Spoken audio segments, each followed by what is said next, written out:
Welcome to RK's Stories.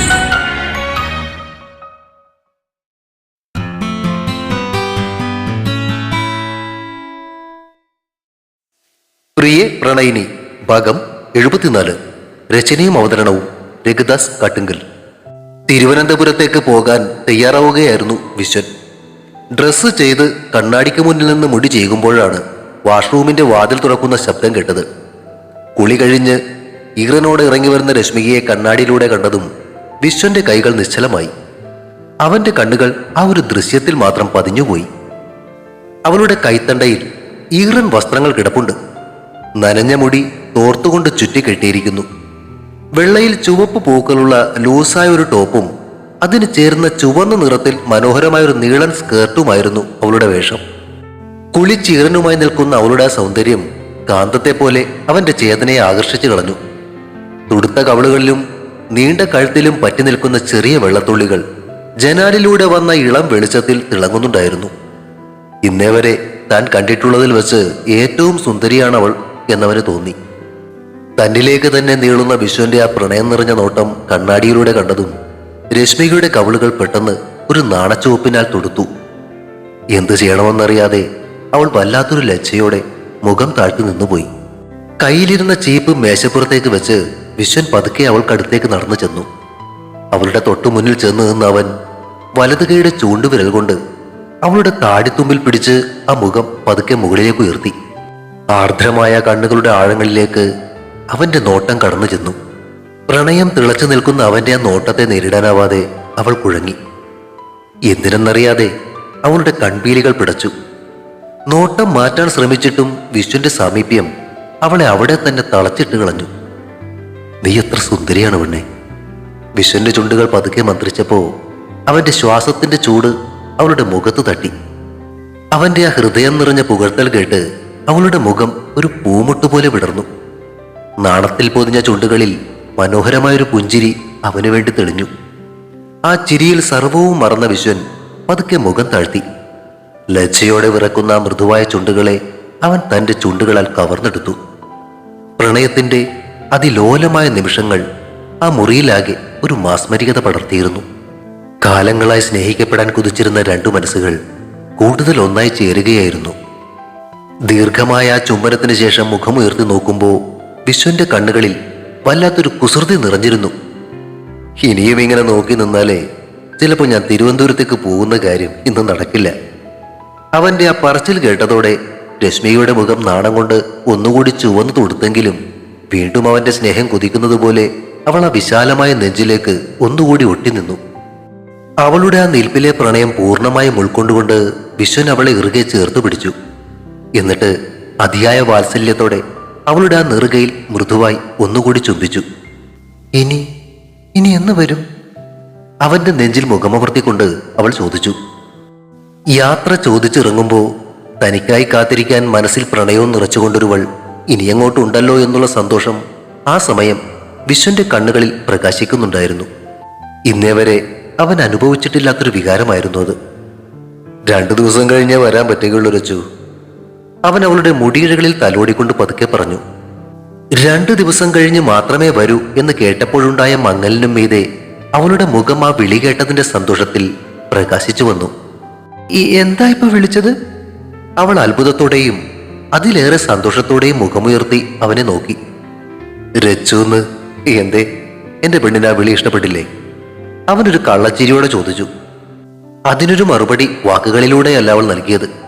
പതുക്കെ കാൽവിരലുകളിൽ ഊഞ്ഞു ഉയർന്ന് വിശ്വന്റെ കവളിൽ അമർത്തിയൊരു ചുംബനം നൽകിക്കൊണ്ടായിരുന്നു. അപ്രതീക്ഷിതമായ ചുംബനത്തിൽ അലിഞ്ഞുപോയ വിശ്വൻ അവളെ ഒന്നുകൂടി തന്നോട് ചേർത്ത് പിടിച്ചുകൊണ്ട് ശബ്ദമുണ്ടാക്കാതെ ചിരിച്ചു. എനിക്ക് നേരത്തെ വരണമെന്നൊക്കെ ഉണ്ട്. പക്ഷേ ആ പുതിയ CI ബ്രഹ്മദത്തിനൂടെ ചാർജ് എടുക്കുമ്പോൾ ഞാൻ ഈ നാട്ടിലില്ലാതിരിക്കുന്നതാ നല്ലത്. അവൻ പറഞ്ഞതിന് പിന്നിലെ പൊരുൾ മനസ്സിലായതുപോലെ രശ്മിക പതുക്കെ തലയാട്ടി. കിച്ചൂട്ടൻ എന്തേ വിശ്വേട്ടാ? അമ്മ അവന് ഭക്ഷണം കൊടുക്കുക. വിശ്വേട്ടൻ ഇതുവരെ കഴിച്ചില്ലേ? അവളുടെ ശബ്ദത്തിലെ വേവലാതെ തിരിച്ചറിഞ്ഞ വിശ്വൻ ആശ്വസിപ്പിക്കും പോലെ ആ കവളിലൊന്നും തട്ടി. ഇല്ല, നീ കുളിച്ചു വന്നിട്ട് നമുക്ക് ഒരുമിച്ച് കഴിക്കാമെന്ന് കരുതി ഞാൻ കാത്തിരിക്കുകയായിരുന്നു. സമയം ഒരുപാടായി, വാ പോകാം. വിശ്വൻ അവളെയും വിളിച്ചുകൊണ്ട് മുറിയിൽ നിന്നും പുറത്തേക്ക് ഇറങ്ങി. എന്നിട്ട് അച്ഛയില്ലേ അമ്മേനെ പിച്ച് കച്ചു. കിച്ചൂട്ടന്റെ കുറുമ്പു നിറഞ്ഞ ഈ നിഷ്കളങ്കമായ വാക്കുകൾ കേട്ടുകൊണ്ടാണ് വിശ്വനും അവനു പിന്നാലെ രശ്മികയും ഡൈനിങ് ഹാളിലേക്ക് കയറി വന്നത്. ഡൈനിങ് ടേബിളിന്റെ മുകളിലിരുന്ന് ശാരദാമ്മ വാരിക്കൊടുക്കുന്ന ദോശ തിന്നുന്നതിന്റെ ഇടയിലാണ് ആശാന്റെ ഈ വിവരണം നടക്കുന്നത്. അത് കേട്ടതും വിശ്വന്റെ കാൽവെപ്പുകൾ നിശ്ചലമായി. ചുണ്ടിൽ വിരിഞ്ഞ കള്ളച്ചിരിയുമായി അവൻ പതുക്കെ തിരിഞ്ഞ് പിന്നിൽ നിൽക്കുന്ന രശ്മികയെ നോക്കി. അബദ്ധം പിടഞ്ഞ മട്ടിൽ നാക്കും കടിച്ചുപിടിച്ച് ഒരു കണ്ണും അടച്ച് ചമ്മലോടെ നിൽക്കുകയായിരുന്നു അവൾ. നാണത്തിൽ കുതിർന്നു നിൽക്കുന്ന തന്റെ പെണ്ണിന് വല്ലാത്തൊരു സൗന്ദര്യമുണ്ടെന്ന് വിശ്വന് തോന്നി. അവളെ അവിടെ വെച്ച് വട്ടം ചുറ്റിപ്പിടിച്ച് ആ തുടുത്ത കവിളിൽ അമർത്തിയൊരു ഉമ്മ വെക്കാൻ തോന്നിപ്പോയി അവന്. കൊതിപ്പിക്കുന്ന ആ സൗന്ദര്യത്തിന് മുന്നിൽ തന്റെ മനസ്സിനെയും കൈകളെയും ഒരു വിധത്തിൽ കടിഞ്ഞാണിട്ട് നിയന്ത്രിച്ചുകൊണ്ട് അവൻ മുഖം തിരിച്ച് മുന്നിലേക്ക് നോക്കി. എന്താ അമ്മമ്മയും കൊച്ചുമോനും കൂടി ഇത്ര ഗൗരവത്തിൽ പറയുന്നേ? ഒന്നും അറിയാത്തതുപോലെ വിശ്വൻ ചോദിച്ചു. അതോ, അത് ഞങ്ങൾ ടൂറ് പോയ വിശേഷങ്ങൾ പങ്കുവെക്കുകയാണേ. ശാരദാമ്മ ഒന്ന് നിർത്തിയിട്ട് കുസൃതിയോടെ മകനെ നോക്കി ചോദിച്ചു. അല്ല, നീ എന്തിനാടാ ഈ കൊച്ചിന്റെ അമ്മയെ പിടിച്ച് കടിച്ചത്? ചോദിക്കുന്നതിനൊപ്പം ശാരദാമ്മയുടെ മുഖത്ത് മകനെയും മരുമകളെയും കളിയാക്കിക്കൊണ്ടുള്ള ഒരു ചിരിയും ഉണ്ടായിരുന്നു. അമ്മയുടെ ആ ചോദ്യം കൂടി കേട്ടതും നാണം കൊണ്ട് മുഖം ചുവന്നുപോയ രശ്മിക വേഗത്തിൽ വിശ്വന്റെ വീതിയേറിയ മുതുകിന് പിന്നിലേക്ക് പൂർണ്ണമായും ഒളിച്ചു കളഞ്ഞു. വിശ്വനാകട്ടെ തന്റെ ചമ്മൽ പുറത്ത് കാണിക്കാതെ ഗൗരവം നടിച്ച് പതുക്കെ മുന്നോട്ട് തന്നെ നടന്നു. രജു, അവൻ കഴിച്ചു കഴിഞ്ഞ് നീ അവൻ എടുത്തുകൊണ്ടുപോയ മുഖം ഒന്ന് കഴിക്കാൻ നോക്കിയേ. ഇല്ലേൽ അവൻ അവിടെ നടന്ന വിശേഷം മുഴുവൻ ഇപ്പൊ ഇവിടെ വിളമ്പും. വിശ്വൻ ചിരി അടക്കിക്കൊണ്ട് പറഞ്ഞു. അവൻ പറഞ്ഞതനുസരിച്ച് രശ്മിക വേഗത്തിൽ ചെന്ന് അമ്മയുടെ നേരെ നോക്കാതെ കിച്ചൂട്ടിനെയും എടുത്തുകൊണ്ട് വാഷ് ബേസിന് നേരെ നടന്നു. തന്റെ മക്കൾ പരസ്പരം സ്നേഹിക്കാൻ തുടങ്ങിയെന്നും അവർ സന്തോഷത്തോടെ ഒരുമിച്ച് ജീവിച്ചു തുടങ്ങിയെന്നുമുള്ള സത്യം തിരിച്ചറിഞ്ഞതിന്റെ ആശ്വാസം ശാരദാമ്മയുടെ മുഖത്തുണ്ടായിരുന്നു. ആ സന്തോഷത്തോടെ കസേരയിൽ നിന്നും എഴുന്നേറ്റ് അവർ വിശ്വന്റെ അടുത്തേക്ക് വന്ന് അതിയായ വാത്സല്യത്തോടെ അവന്റെ മുടിയിലൊന്ന് തലോടി. എന്നിട്ട് അതേ ചിരിയോടെ അടുക്കളയിലേക്ക് നടന്നു.